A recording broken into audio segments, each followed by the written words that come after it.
Modul 29, mutasi tingkat gen. Pada bab kali ini, kita akan menjelaskan tentang jenis-jenis mutasi tingkat gen. Mutasi gen sendiri bisa diartikan sebagai perubahan pada urutan basa DNA yang menyebabkan perubahan kodon mRNA, sehingga mempengaruhi protein yang disintesis. Mutasi tingkat gen biasanya terjadi melalui mutasi titik, yang mana mutasinya akan terjadi pada rangkaian DNA dan perubahannya terjadi pada satu basa DNA.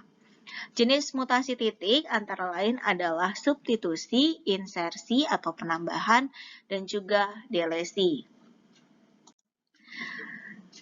Seperti yang sudah dijelaskan pada bab sebelumnya, bahwa mutasi akan mempengaruhi terkait dengan ekspresi protein. Saya akan sedikit menjelaskan overview-nya, di mana pada gambar ini kita bisa melihat adanya mutasi basa berupa substitusi. Substitusi yang terjadi adalah guanin yang biasanya berikatan dengan sitosin, kali ini malah berikatan dengan timin. Akibatnya, pada DNA sel anakan atau keturunan, adenin ini akan berikatan dengan timin sehingga terjadi perubahan asam amino yang tadinya sistein sekarang menjadi tirosin. Mutasi ini bisa menyebabkan beberapa hal. Yang pertama adalah missense mutation, di mana terjadi perubahan asam amino. Yang kedua adalah nonsense mutation. Nonsense mutation terjadi karena mutasi menyebabkan terbentuknya stop codon, sehingga proteinnya tidak bisa terbentuk. Hal yang lain adalah frame shift mutation. Frame shift mutation bisa disebabkan oleh beberapa hal. Bisa terjadi karena adanya insersi dan juga terjadi karena adanya delesi. Pada gambar ini kita bisa melihat contoh dari delesi di mana hilangnya satu basa adenin menyebabkan perubahan asam amino. Berikut adalah salah satu contoh mutasi titik, yaitu substitusi atau pergantian basa DNA. Sekarang ada contohnya, yang pertama adalah pada sel yang normal, di mana urutan DNA-nya adalah AUG, AAG, UUU, GGC, GCA, UUG, dan UAA. Asam amino yang akan ditranslasikan adalah metionin, lisin, fenilalanin, glisin, alanin, leusin, dan kemudian stop codon yang dikodekan dengan UAA. Yang terjadi adalah seperti ini. Mutasi pertama yang terjadi karena substitusi adalah mutasi diam. Mutasi diam diartikan sebagai perubahan basa ternyata tidak menyebabkan perubahan asam amino yang ditranslasikan. Dalam hal ini kita bisa lihat bahwa pada sel normal ada urutan UUG. Namun ternyata guanin di sini diganti menjadi adenin. UUA ternyata juga menghasilkan asam amino yaitu leusin, sehingga perubahan atau mutasi titik di sini tidak menyebabkan perubahan asam amino. Asam amino yang dihasilkan tetap metionin, lisin, fenilalanin, glisin, alanin, leusin, dan juga stop codon. Berikutnya adalah yang kita sebut sebagai missense mutation. Berbeda dengan mutasi diam, di mana asam amino yang dihasilkan tetap sama, pada missense mutation, perubahan basa DNA menyebabkan perubahan asam amino. Pada sel normal, kita bisa melihat bahwa UUG akan menghasilkan leusin, namun terjadi mutasi sehingga UUG berubah menjadi UUC. UUC inilah yang akan dikodekan menjadi fenilalanin, sehingga terjadi perubahan urutan pada asam amino yang tadinya metionin, lisin, fenilalanin, glisin, alanin, leusin, dan stop, sekarang berubah menjadi metionin, lisin, fenilalanin, glisin, alanin, dan fenilalanin, kemudian baru stop codon. Sehingga substitusi yang terjadi di sini bisa kita sebut sebagai missense mutation. Yang terakhir adalah nonsense mutation, di mana perubahan asam amino di mana perubahan basa DNA menyebabkan asam amino yang dikodekan adalah stop codon. Contohnya adalah ketika kita mengganti basa adenin menjadi basa urasil, sehingga yang tadinya menghasilkan lisin sekarang sudah menghasilkan stop codon. Jadi betul-betul proses translasinya akan terhenti. Berikutnya kita akan membahas yang disebut sebagai frame shift mutation. Frame shift mutation ini bisa terjadi karena adanya insersi dan juga delesi. Frame shift mutation juga bisa menyebabkan nonsense, di mana akan dihasilkan stop codon. Kita akan lihat beberapa contoh dari frame shift mutation karena insersi dan juga delesi.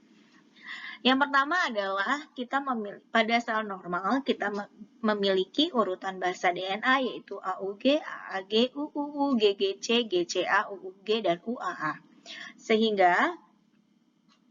Sehingga untuk asam aminonya akan dihasilkan metionin, lisin, fenilalanin, glisin, alanin, leusin, dan stop.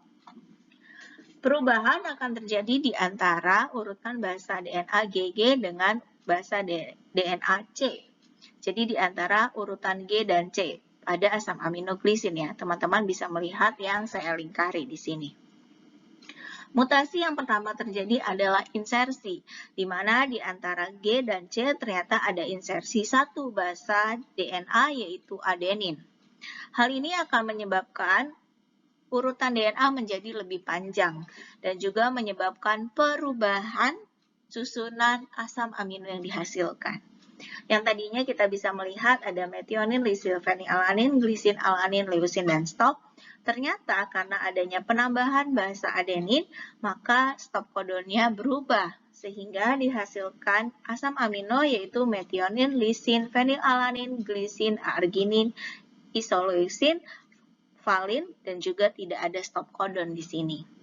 Hal yang sama juga terjadi ketika ternyata ada satu basa yang hilang, di mana yang hilang di sini adalah urutan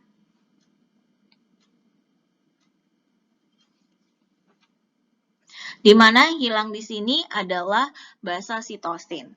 Jadi kita bisa melihat ya, ketika basa sitosinnya menghilang, maka berikut adalah urutan DNA yang dihasilkan. AUG, AAG, UUU, GGG, CAU, UGU, dan AA. Hasilnya adalah perubahan susunan asam amino, yang juga tidak ada stop kodonnya sekarang, bahwa menjadi metionin, lisin, fenilalanin, glisin, histidin, cysteine, dan juga tidak ada stop kodon di sini. Inilah yang kita sebut sebagai frame shift mutation. Di sisi lain, frame shift mutation juga bisa menghasilkan yang kita sebut sebagai nonsense, di mana insersi dalam hal ini adalah adanya insersi satu basa adenin ternyata menyebabkan yang tadinya leusin berubah menjadi stop codon, sehingga translasinya akan terhenti pada urutan UUA. Salah satu kelainan yang disebabkan karena adanya mutasi pada tingkat gen adalah sickle cell anemia. Hal ini disebabkan karena adanya perubahan kodon yang menyebabkan perubahan asam amino dari glutathione menjadi valin. Kita bisa melihat di sini adalah residu ke-6 yang tadinya GLU akhirnya menjadi VAL. Perubahan ini menyebabkan terbentuknya beta subunit yang berbeda pada hemoglobin. Berikut adalah pada normal hemoglobin, sedangkan berikut adalah yang terjadi pada penderita sickle cell anemia, di mana bentuk beta subunitnya seperti bulan sabit. Hal ini menyebabkan perbedaan struktur pada hemoglobin, sehingga fungsi hemoglobinnya akan berubah. Yang tadinya hemoglobin tidak saling berikatan satu sama lain, namun sekarang karena bentuknya adalah seperti sickle cell, maka bentuknya membentuk agregat. Hal inilah yang menyebabkan pengikatan dengan oksigennya menjadi terhambat dan menyebabkan penyakit sickle cell anemia. Untuk materi ini kita menggunakan beberapa referensi. Yang pertama adalah buku Biology A Global Approach karangan Campbell dan kawan-kawan yang diterbitkan di tahun 2018 oleh penerbit Pearson. Kami juga menggunakan buku Microbiology and Introductions karangan Tortora dan kawan-kawan yang diterbitkan di tahun 2018 oleh penerbit Pearson. Selain itu, kami menggunakan buku Biology untuk SMA dan MA kelas 12 karangan Inang Nintias yang diterbitkan di tahun 2018 oleh penerbit Erlangga. Terima kasih untuk teman-teman yang sudah menonton video ini. Semoga bermanfaat dan sampai jumpa di video-video berikutnya.